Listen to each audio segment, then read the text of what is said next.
Tokkummaan mootummootaa konfirensii biyyoota addunyaarra jiran hunda jechuun danda'amu walitti fidu.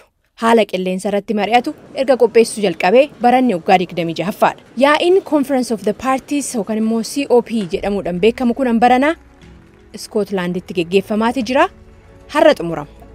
Qophii har'aa keessatti yaa'ii godhamaa jiru kanarratti hirmaannaan dubartootaa maal akka fakkaatu irratti xiyyeeffanna. Hirmaannaa dubartootaa dabaluuf kaayyoon bara 2014 erga lafa godhamee as baay'inni hirmaattotaa dabaleera. Rogeeyyiin akka jedhanitti walqixxummaan koorniyaatii fi haqni qilleensa naannoo waan walqabatu. Konfirensii COP26 baranaa irratti dubartoonni waltajjii argataniiru garuu ammas itti gaafatamni murtiiwwan gurguddaa dabarsuu warruma dhiiratiin qabamee jiraan jedhan Saashaa Gaabzoon itti gaafatamtuu dhaabbata miti mootummaa Ecofeminist Women Engage in Common Future jedhamurraa. At the beginning of the first week when we had the high-level segment, also with all the heads of state, we had very few female heads of state. So the higher you get, the fewer women decision makers. Still, the participation is getting better thanks to the gender action. Yeroo jalqaba torbaniirra hooggantoota sadarkaa olaanoo as turan keessaa hooggantoonni dubartootaa muraasatu ture. Akkuma ol siiqxeen lakkoofsi dubartootaa murtii dabarsanii xinnaachatii deema. Akkasis ta'ee hirmaannaan waliigalaa dabalaatii jiraan jedhan Gaabizoon dhaabbanni isaanii dubartootni akka yaa'ii kanarratti hirmaatanii fi haasaa dhageechisan qarqaaru irratti hojjeta. Konfirensuma kanarratti akkaataa fayyadama yeroo haasaaf kenname irratti dhiirotaa fi dubartoota hedduu adda addummaan jiraachuu sekretariyaatiin yaa'ii COP26 gabaaseera. Hirmaattonni gara harka walakkaa jechuunis parsantiin 50 dubartoota ta'anis dhiirotatu irra caalaa yeroo paanaaliin kennamu fayyadamaa jedha gabaasichi. Hundeessituun dhaabbata miti mootummaa dubartoota qarqaaruuf dhaabbatee Gaabizoonis kanuma taajjaban. Interesting how women and men are given speaking times or use their speaking slots. And we see that men are using more of their time, so they will speak longer, and you will also have more men. Waan arginu dhiironni yeroo kennameef itti fayyadaman. Yeroo dheeraa saasaan dubartoota caalaa. Dubartoonni keessumattuu bakkawwan oomisha nyaataa keessatti hirmaannaa olaanaa qabanirraa jijjiirama qilleensatiif saaxilamoo waan ta'aniif bakka itti mariin godhamutti sagaleen isaanii dhagahamuun akkaan barbaachisaadha jechuudhaan yaadachiisan.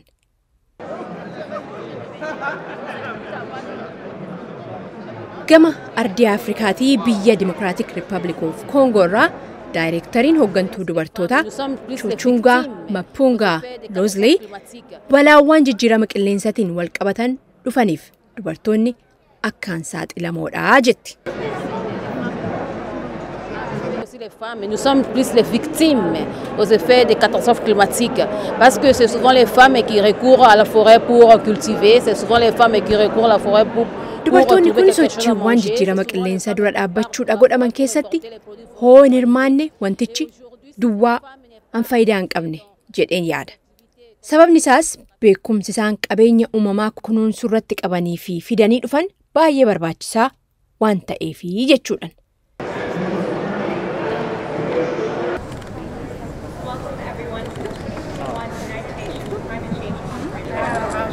Filipiins irraa rogeettiin Meets Taan jedhamtu biyya ishiitti bomboleettiin hamaan Taayifuun Haayiman jedhamu bara 2013 rakkoo dinagdee fideen dubartoonni akkamitti gara hojii saalatti seenuuf akka dirqisiifaman yaadachiisuudhaan dhiibban jeequmsa haala qilleensa naannoo dubartoota irratti akka hammaatu ibsiti.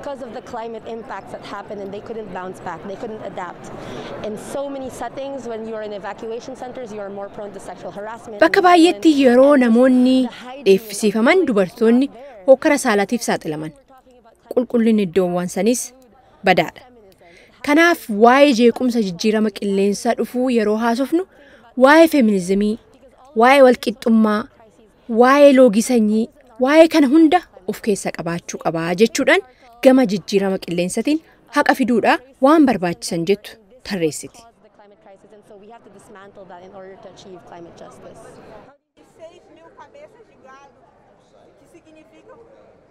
Tokkummaan mootummootas dhimmuma kanaan wal qabatee ibsa baaseen hirmaannaa dubartootatii fi shamarranii mirkaneessuun tattaaffii akka addunyaatti jijjiirama qilleensa dura dhaabbachuuf godhamuun mirkaneessuudhaaf faarumaan barbaachisaa jedhee hirmaannaan kun gama hooggansa sadarkaa poolisii baasuu akkasumas murtii dabarsuu irratti sadarkaa hawaasaa biyyaatii fi addunyaatti akka jiraatu waamicha dhiheessaniiru.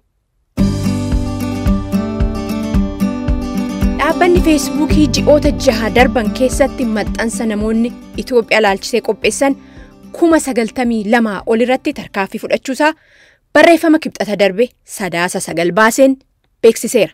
Dhaabbanni maqaasaa meettatti dhiheenya jijjiirrate feesbuukiin barreeffamoonni buufaman qajeelfama haasaa jibbiinsaa dhorkuudhaaf ol kaawwaman ancabsee jedhee maxxansoota san keessaa harki 98 immoo odoo namoonni dhaabbatichaaf hin gabaasin ofumaa addaan baafachuusaa eere. Waggaa 2 dura Itoophiyaan biyyoota itti jeequmsi uumamuu danda'u jennee tilmaamne kanaafis qophii gochaa turreen jedhu dhaabbatichi yeroo ammaa afaanota Itoophiyaa keessatti dubbataman keessaa 4 jechuunis afaan Oromoo, afaan Tigree, afaan Amaaraatii fi afaan Somaalitiin wantoota namoonni maxxansan sakatta'uu haala isa dandeechisurra gahuu barreeffamni jalqaba torban kanaarra ba'e kun in agarsiisa. Dabaluudhaanis teeknooloojii haaraa jibbiinsa afaan Oromootii fi afaan Amaaraatiin barreeffaman addaan baasu uumeraa jedha dhaabbatichi.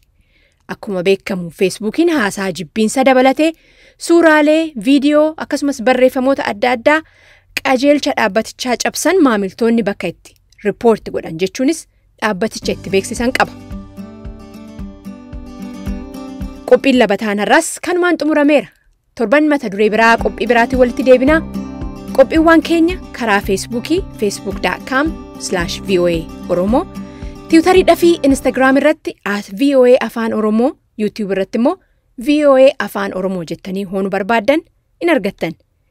Miidiyaalee hawaasummaa kanarratti nu hordofaa laayikii gochuudhaan marsariitii keenya voa afaan oromoo irrattis akkasuma sagantaawwan keenya hunda tamsaasamaan waan maxxansinuuf sanis millachuun dagatinaa.